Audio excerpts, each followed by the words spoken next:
আসসালামু আলাইকুম। আমাজিং take Bangla YouTube চ্যানেলের পক্ষ থেকে বন্ধুরা আপনাদের জানাই শুভেচ্ছা অভিনন্দন। আশা করি সবাই ভালো আছেন। বন্ধুরা একটা ভিডিওতে আপনাদের স্বাগত জানাচ্ছি। অফপেজ এসইও যে কোর্সের 15টা 16টা টপিক ছিল, ওই টপিকগুলো আমি অলরেডি শেষ করে দিয়েছি। যারা এখনও দেখেন নাই আমার ইউটিউব চ্যানেলে গিয়ে আপনার পার্ট 1 থেকে পার্ট 2 এভাবে সিরিয়ালে আপনার পার্ট 15 পর্যন্ত এভাবে দেওয়া আছে, অথবা আপনি আমার প্লেলিস্টে ইউটিউব চ্যানেলে প্লেলিস্টে ঢুকে আপনি এই যে এসইও ফুল কোর্স অফপেজ এসইও নামে এখানে আপনি ভিডিওগুলো সব একটা ক্লিক করলে এখানে পার্ট বাই পার্ট একটার পর একটা অটোমেটিকলি ডান পাশে চলে আসবে। ঠিক আছে, আপনি এই ভিডিওগুলো দেখতে পারেন। তো আপনি হচ্ছে এই যারা এই কোর্সের ভিডিওগুলো সবগুলো দেখছেন এবং প্র্যাকটিস করছেন, প্রায় দীর্ঘ 1 মাস হয়তোবা লাগছে। 1 মাসের মধ্যে যারা সময় দিচ্ছেন আশা করি তারা শিখতে পারছেন। অনেকেই আমাকে আপনারা মেসেজ করেন যে আপনারা কাজ অলরেডি শিখে ফেলছেন, এখন অ্যাকাউন্ট কিভাবে করতে হয় সামনের প্রসেসগুলো আমি সামনে দেখাবো। অ্যাকাউন্ট করে কিভাবে মার্কেট প্লেসে আপনি সার্ভিসগুলো দিবেন সেই প্রসেসগুলোর দিকে আগাবো। বাট এর আগে যে বিষয়টা খুব ইম্পর্ট্যান্ট, আপনি যখন এই কাজগুলো শিখবেন, শেখার পরে মার্কেট প্লেসে যখন এই সার্ভিসগুলো দিবেন বায়ারদেরকে, তো সবগুলোই যেহেতু ব্যাকলিঙ্ক সার্ভিস, এই ব্যাকলিঙ্ক সার্ভিসের ক্ষেত্রে ওই ব্যাকলিঙ্কটা যে ব্যাকলিঙ্কটার কাজ করবেন ওই ব্যাকলিঙ্কটার বিষয়ে কিছু আপনার জানতে হবে যে এই সাইটে আপনি ব্যাকলিঙ্ক করবেন। সাপোজ এখানে আমি যদি 5টা গেস্ট পোস্ট সার্ভিস যদি দেই, একটা গেস্ট পোস্ট হোক বা সোশ্যাল বুক মানি যে কোনো ব্যাকলিঙ্কই হোক, যেহেতু আমার এখানে সবগুলো ভিডিও ম্যাক্সিমাম হচ্ছে এগুলো কি এসইও ব্যাকলিঙ্কের উপরে সবগুলো সার্ভিস। তো এই বিষয়গুলো আপনার জানতে হবে। এইখানে আমি যে দেখুন সাজিয়েছি, আপনি যদি এই কাজগুলো জানেন, এই কাজগুলো যখন বায়ারদেরকে ডেলিভারি দিবেন বা সার্ভিস দিবেন তখন আপনার অবশ্যই এই কাজের বিষয় সম্পর্কে এগুলো আপনার জানতে হবে বা এই প্রশ্নগুলোর সম্মুখীন আপনার হতে হবে। আপনি যদি কাজগুলো জানেন এগুলো সম্পর্কে, তাহলে হয়তো বা প্রশ্নের সম্মুখীন হতে হবে না। আপনি ওই অনুযায়ী জেনেই আপনি কাজগুলো বায়ারকে কি ডেলিভারি দিবেন। সো এখানে আপনার বিষয়গুলো হচ্ছে, আমি যদি এখানে বলি ফার্স্ট থেকে, প্রথমটা হচ্ছে what is DAPSS and how to check it. আচ্ছা, হোয়াট ইজ ডিএপিএ? আমরা সাপোজ এখানে যে গেস্ট পোস্টের এই যে লিঙ্কডিনে একটা গেস্ট পোস্ট ব্যাকলিঙ্ক করলাম, একটা আর্টিকেল পাবলিশ করলাম, এটা একটা ব্যাকলিঙ্ক। হ্যাঁ, এই লিঙ্কডিনে এখন এই লিঙ্কটা যেমন এই শুধু লিঙ্কডিন, এই যে লিঙ্কডিনে আমরা যে পোস্টটা করছি বা বাইরের ওয়েবসাইটের জন্য ব্যাকলিঙ্ক করছি, তো এই সাইটের ডিএ কত, পিএ কত, বা ডিএটা কি, পিএটা কি, বা এসএস কত আছে, হ্যাঁ সেটা হচ্ছে কি ডিএ মানে কি, এই ওয়েবসাইটটার ডোমেন অথরিটি। ডিএ মানে এটা ডোমেন অথরিটি, গুগল এটা ডোমেন অথরিটি কতটুকু দিচ্ছে। যদি 50+ হয় বা 50+ থেকে 100-এর কাছাকাছি যত বেশি হবে এই ওয়েবসাইটের ডোমেন অথরিটি, যেই সাইটগুলোতে আপনি পাবলিশ করবেন বা এসইও ব্যাকলিঙ্কের কাজ করবেন, এক কথায় সেই সাইটগুলোর ডোমেন অথরিটি অবশ্যই হাই হতে হবে। যত বেশি হাই হবে যেই সাইটগুলোতে ব্যাকলিঙ্ক করেন, ডোমেন অথরিটি এবং পেজ অথরিটি, পিএ মিনস হচ্ছে পেজ অথরিটি। ঠিক আছে, পেজ অথরিটি, আর ডিএ মিন হচ্ছে ডোমেন অথরিটি,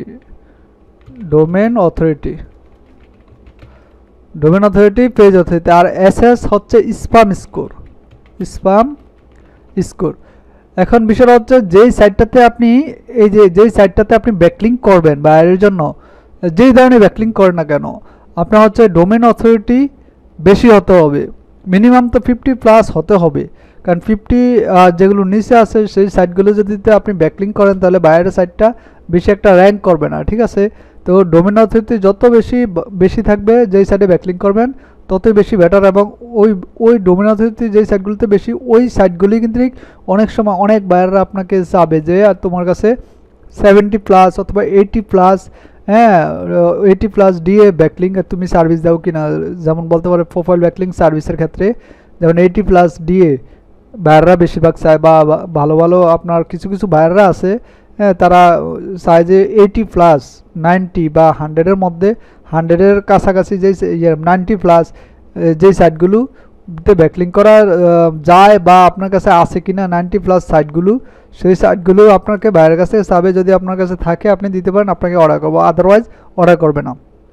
সো ওয়েবসাইটের ডোমেন অথরিটি, যেই সাইটটার ডোমেন অথরিটি বেশি থাকবে সেই সাইটের অটোমেটিকলি পেজ অথরিটিটাও কিন্তু আপনার কি আলটিমেটলি একটু বেশিই থাকবে। ঠিক আছে, ডোমেন অথরিটির সাথে এটা যখন ডোমেন অথরিটিটা বাড়ানো হয় ওয়েবসাইটে, তখন হচ্ছে এই যে পেজ অথরিটিটা অটোমেটিকলি বেড়ে যায়। তো ডোমেন অথরিটিটা কোনো একটা ওয়েবসাইটের ডোমেন অথরিটিটা বাড়ানোর জন্য তো ওই সাইটে কি ভালো ভালো কন্টেন্ট পাবলিশ করতে হয়, ওই সাইট নিয়ে আবার ব্যাকলিংয়ের কাজ করতে হয়, এবং ডোমেন অথরিটি আর বাড়ানোর একটা প্রসেস আছে, মোজ দিয়ে বাড়ানোর ওটা একটা বিষয় আছে, ওটা তো আর আপনার করতে হবে না, এটা একটা নিয়ে সার্ভিস দেওয়া যায় আপনার মোজ দিয়ে ইনক্রিজ, মানে ডোমেন অথরিটি বাড়ানোর জন্য বায়ার আপনাকে হয়তো ওয়েবসাইট দিয়ে দিবে, সেটার ডোমেন অথরিটি বাড়ানোর জন্য ওটা একটা আলাদা ধরনের সার্ভিস। যাই হোক, এখন আপনি যেই সাইটগুলোতে ডিএ মানে ডোমেন অথরিটি পেজ অথরিটি বেশি আছে ওই সাইটগুলোতে আপনি সবসময় ব্যাকলিঙ্ক করার চেষ্টা করবেন। আর আপনি যখন এই কাজগুলো করবেন বা অনলাইন থেকে রিসার্চ করে আপনি এই যে আপনার ব্যাকলিঙ্কগুলো নিয়ে নেবেন, তো আপনি চেক করবেন কিভাবে যে এটা ডোমেন অথরিটি কত আছে। 50+ যেগুলো সেগুলি আপনি আপনার কালেকশনে রাখবেন, আর 50 নিচে যে সাইটগুলোর আপনার ডিএপিএ ওই সাইটগুলো আপনি কালেক্টে রাখবেন না, হয়তো বা সেভ করে আলাদা রেখে দেবেন, কিন্তু ব্যাকলিঙ্ক করে দিবেন ডিএপিএ 50+ সাইটগুলোতে বায়ারকে। তাহলে কি বায়ার আপনার অর্ডার ক্যান্সেল করার বা খুবই চান্স কম থাকবে, কারণ আপনি দিলেন 50 নিচে 30 ডিএ 30 আছে বা ডিএ 20 আছে, এরকম যদি থাকে তাহলে আপনার হয়তো বায়ারে বলবে যে না আমার এটা আমার চলবে না, তুমি আমাকে ডিএপিএ যেটার বেশি আছে হাই 50+ বা 60+ সেই সাইটগুলোতে আমাকে করে দাও, তখন আপনার আবার রিপিট কাজটা করতে হবে। সো আপনি কাজের শুরুতে আপনি ডিএপিএ যে সাইটগুলো আলাদা করে সুন্দর করে আপনি বাছাই করে সেগুলোতে আপনি ব্যাকলিঙ্ক করার বায়ারকে মানে কাজ করে দেওয়ার চেষ্টা করবেন। আর স্প্যাম স্কোরটা কি, এখন যেই সাইটগুলোতে ডিএপিএ বেশি সেগুলো ভালো, আর স্প্যাম স্কোর বেশি থাকবে যেই সাইটগুলোতে ওই সাইটগুলো হচ্ছে ভালো না। স্প্যাম স্কোর যত কম হবে 1, 2, 3, 4, 5-এর মধ্যে থাকবে স্প্যাম স্কোর, সেই সাইটগুলো হচ্ছে ভালো মোটামুটি, আর যেগুলো একবারে 1 থাকবে সেগুলো অনেক ভালো। আর যদি 5, 6, 7, 8, 10-এর উপরে উঠা যায় তখন এই সাইটে যদি আপনি ব্যাকলিঙ্ক করেন তাহলে আপনার সাইট র্যাঙ্কে আসার পসিবিলিটি কম থাকবে আর ডাউন হবে। ঠিক আছে, স্প্যাম স্কোর যে সাইটে ওই সাইটে আপনি ব্যাকলিঙ্ক করবেন না। ঠিক আছে, বেশি স্প্যাম স্কোর যে সাইটগুলো ওই সাইটেতে আপনি ব্যাকলিঙ্ক করতে পারবেন না, ওই সাইটগুলো আলাদা করে রাখবেন। তারপরেও কিছু কিছু সাইটে হচ্ছে ডিএপিএ বেশি থাকে, হ্যাঁ অনেক বেশি হাই থাকে, স্প্যাম স্কোরটা একটু হাই থাকে, ওই সাইডেও কিছু কিছু ক্ষেত্রে ব্যাকলিঙ্ক করে দেওয়া যায়, কিন্তু স্প্যাম স্কোর চাইবেন যে আপনার 5-7-এর মধ্যে যেই সাইটগুলো স্প্যাম স্কোর সেই সাইটগুলোতে আপনার ব্যাকলিঙ্ক করে বাইরকে দেওয়ার।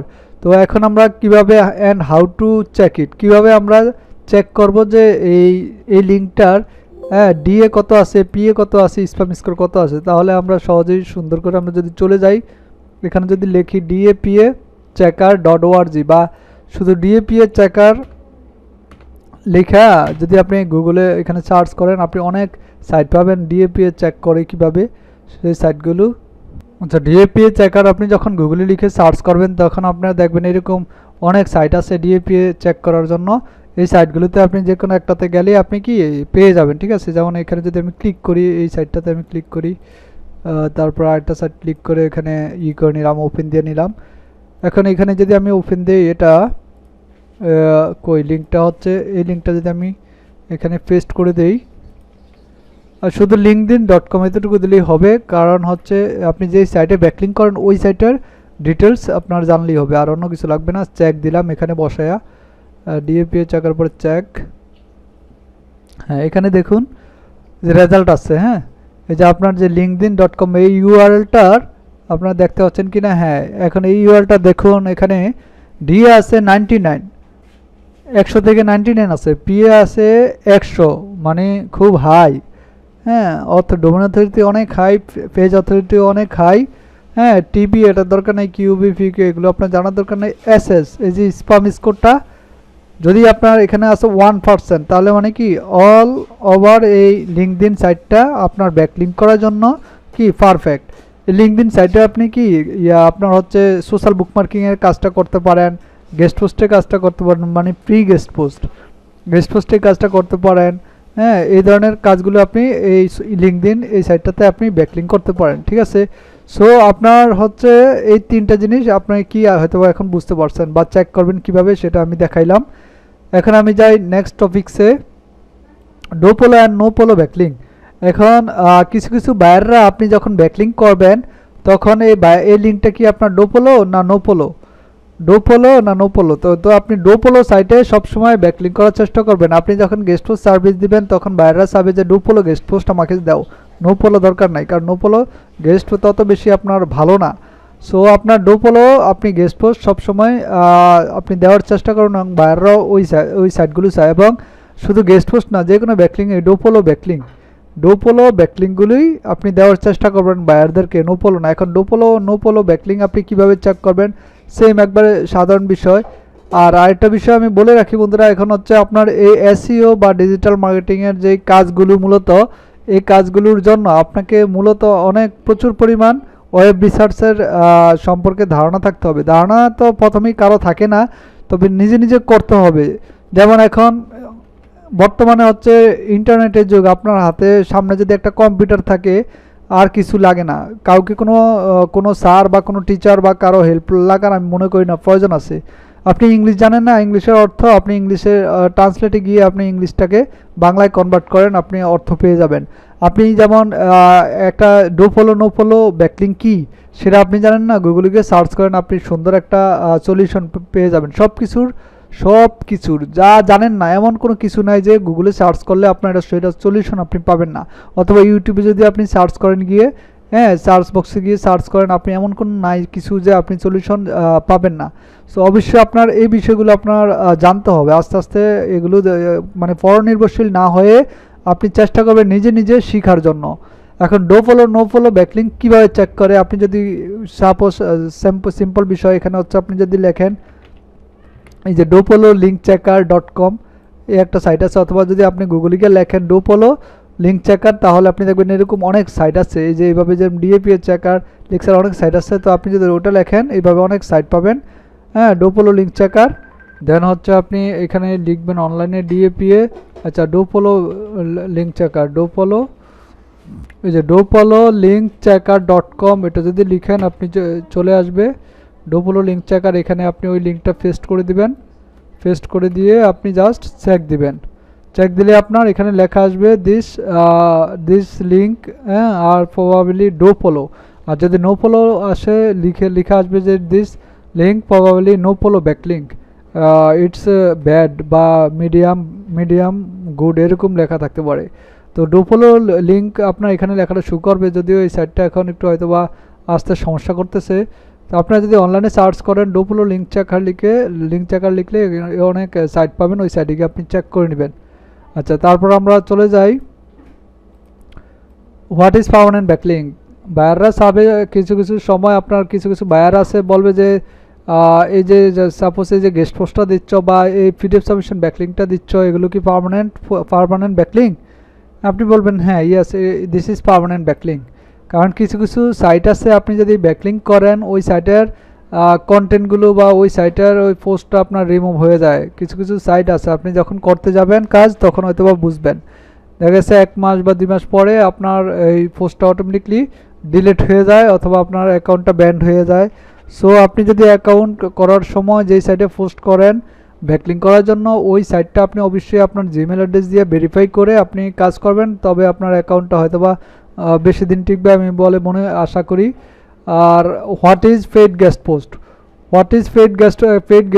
এখানে পেইড গেস্ট পোস্ট, আমরা তো ফ্রি গেস্ট পোস্টের কাজ আপনারা কীভাবে করি সেটা দেখাইছি। অনেকের মনে প্রশ্ন থাকতে পারে যে বাই পেইড গেস্ট পোস্টটা কি, বাইরে চাইতে পারে যে পেইড গেস্ট পোস্ট, অথবা আপনার সার্ভিস দেখে হ্যাঁ বাইরে বলবে যে এটা কি পেইড সার্ভিস, বলবেন যে না this is free guest post. ঠিক আছে, আপনি জাস্ট আর্টিকেল বানিয়ে তার জন্য পোস্ট করবেন। যদি আপনি পেইড গেস্ট পোস্ট দেন, তার জন্য একটা পেইড গেস্ট পোস্টের দাম অনুযায়ী সেই অনুযায়ী আপনি তার কাছ থেকে নেবেন। যদি একটা পেইড গেস্ট পোস্ট আপনি নিজে করতে পারবেন না, পেইড গেস্ট পোস্টটা কি, এটা হচ্ছে আপনার অন্যজনের ওয়েবসাইট, যেমন আপনার কারো টেক রিলেটেড আপনার গেস্ট পোস্ট প্রয়োজন, হ্যাঁ, কারো এডু রিলেটেড গেস্ট পোস্ট প্রয়োজন, তো যে রিলেটেড যে বায়ারের প্রয়োজন সেই সাইটগুলোতে আপনার কি ওই গেস্ট পোস্টের জন্য যারা guest post paid guest post service দেয় অনলাইনে, আপনি একটু সার্চ করলেই পেয়ে যাবেন যে পেইড গেস্ট পোস্ট সার্ভিস কারা কারা দিচ্ছে। তাদের ওয়েবসাইটে ঢুকে ওয়েবসাইটের নিচে আপনারা দেখবেন হয়তোবা তাদের মেইল অ্যাড্রেস দেওয়া আছে বা contact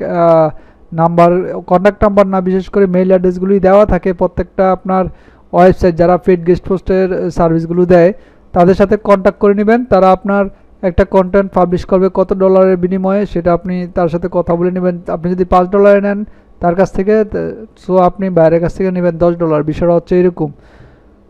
and edu guest post and paid edu guest post same, edu guest post আর পেইড গেস্ট পোস্টটা সেম। আপনার হচ্ছে পেইড দুটোটা এরকমভাবে, আপনি যেমন একটা টপ ইউনিভার্সিটি সাইটে আপনি যখন পোস্ট করবেন, একটা এডু গেস্ট পোস্টের দাম আছে $150-200। হ্যাঁ, কারণ ওটা হচ্ছে রিয়েল এডু গেস্ট পোস্ট, ওইখান থেকে আপনি রিয়েল ভিজিটর পাবেন এবং আপনার ওয়েবসাইটের সব কিছুই আপনার ডিএপি এবং সব কিছুই সাথে সাথে আস্তে আস্তে বৃদ্ধি পাবে, ভিজিটর বেশি আসবে। এগুলো হচ্ছে রিয়েল, ঠিক আছে। আর হোয়াট ইজ প্রিমিয়াম আর্টিকেল, আবার অনেকের মনে প্রশ্ন থাকে যে ভাই আপনি যে আর্টিকেল বানানো দেখাইছেন সেগুলো তো ফ্রিতে দেখাইছেন, হ্যাঁ, এগুলো দিয়ে কি আপনার ভালো কোনো অ্যাফিলিয়েট মার্কেটিং সাইটের জন্য কি আমি এই আর্টিকেল বানিয়ে কাজ করতে পারবো? না ভাই, এই অ্যাফিলিয়েট মার্কেটিং বা আপনি ভালো কোনো যদি ওয়েবসাইট তৈরি করেন, ওয়েবসাইটের ক্ষেত্রে এই আর্টিকেল দিয়ে আপনি ভালো কিছু হয়তোবা রেজাল্ট পাবেন না। আপনি এই আর্টিকেলগুলো শুধু এসইও ব্যাকলিঙ্ক কাজের জন্য আপনি হয়তোবা ভালো কিছু করতে পারবেন ব্যাকলিঙ্ক সার্ভিসের জন্য। সাপোজ হচ্ছে গেস্ট পোস্ট, হ্যাঁ, পিডিএফ সাবমিশন, ওয়েব পেজের ব্যাকলিঙ্কের ক্ষেত্রে বা আর্টিকেল সাবমিশনের ব্যাকলিঙ্কের ক্ষেত্রে আপনি যে আমি যেভাবে দেখাইছি আপনাদের আর্টিকেল, যে 3টে উপায় দেখাইছি, পেডও আমি একটা দেখাইছি যে 100% ইউনিক কীভাবে আপনারা আর্টিকেল বানাবেন, সবগুলো বিষয় আমি নিয়ে আর্টিকেলে রাইটিং যে ভিডিওটা, ওই ভিডিওটাতে আমি আপনার সব কিছু নিয়ে ডিটেলস আমি বলছি, আপনারা পাবেন। তো ওইখান থেকে যদি আপনি ওটি দেখেন তাহলে আপনি আপনার যে এসইও কাজের জন্য এই 3টা টেকনিক যদি জানেন এটাই এনাফ, আর হয়তোবা তেমন কিছু লাগবে না। আর যদি আপনি কোনো ওয়েবসাইট নিজের বা অ্যাফিলিয়েট সাইটের জন্য আর্টিকেল করতে চান, আপনি পাবলিশ করতে চান প্রিমিয়াম, তাহলে আপনার কিনতে হবে সেটা হচ্ছে আর্টিকেল সার্ভিস দেয় এরকম অনেক সাইট আছে যেগুলো হচ্ছে হ্যান্ড রাইটিং রিয়েল আর্টিকেল। এগুলো হচ্ছে কোথাও কোনো কপিরাইট নাই বা গুগল থেকে বা কোথাও থেকে এআই টুল ইউজ করে তারা এগুলো করেন, এগুলো তারা অরিজিনাল হ্যান্ড রাইটিং আর্টিকেল। একটা আর্টিকেল 1000 বা 1500 ওয়ার্ডের আপনারা নিয়ে নেবেন। একটা আর্টিকেলের দাম $50-100 বা আরও বেশি, $200-300 একটা আর্টিকেল আছে। আর্টিকেল নিজ বুঝে হচ্ছে আপনার প্রাইস। সো এই বিষয়গুলো অথবা আপনার কাজ করতে গেলে দেখবেন আরও অনেক প্রবলেমের আপনারা সম্মুখীন হবেন। এই কাজ করতে করতে আস্তে আস্তে যেখানে প্রবলেমে পড়বেন সেখান থেকে আপনারা হয়তোবা সমাধান খুঁজে পাবেন। তবে এর জন্য যদি আপনি প্রবলেম পড়েন, তখন আপনি যদি কেউ হেল্প করার জন্য আপনি কাউকে না পান ইনস্ট্যান্টলি, আপনি কি গুগল অথবা ইউটিউব থেকে আপনি রিসার্চ করে কিন্তু আপনি নিয়ে নিতে পারবেন ধারণাটা আসলে এটা কী বা কীভাবে করে বা কীভাবে আমি এটা পেতে পারি। এটা আপনি গুগল অথবা ইউটিউবে সার্চ করলে কিন্তু আপনি অনেক কিছুই আপনি বিষয়টা পাবেন। আর এই বিষয়টা হচ্ছে ওয়েব রিসার্চের প্রচুর নলেজ আপনার আস্তে আস্তে গেইন করতে হবে। এই কাজগুলো করার জন্য আপনি আস্তে আস্তে অনেক কিছুই সময় দিয়ে শিখতে হবে, তারপরে আপনি একটা ভালো অবস্থানে যেতে পারবেন খুব তাড়াতাড়ি যদি আপনি শিখেন। শেখার জন্য প্রথমে অবশ্যই আপনাকে সময় এবং ধৈর্য দুইটাই দিতে হবে, তাহলে আপনি একটা ভালো ফলাফল পাবেন আশা করি। আর এই কোর্সগুলোর এই ভিডিওগুলো যারা এখনও কমপ্লিট ভালোভাবে করেন নাই, আশা করি আপনারা ভিডিওগুলো দেখে দেখে আপনার প্রত্যেকটা কাজ আপনারা প্র্যাকটিস করবেন। সো আপনারা যারা এখনও ভালোভাবে শিখেন না, এগুলো ভালোভাবে প্র্যাকটিস করে কাজগুলো শিখবেন, আশা করি ভালো কিছু করতে পারবেন। আর যারা এখনও চ্যানেলটা আমার সাবস্ক্রাইব করেন নাই, সাবস্ক্রাইব করে পাশে থাকবেন। ভালো থাকবেন, সুস্থ থাকবেন। আল্লাহ হাফেজ, সালামু আলাইকুম।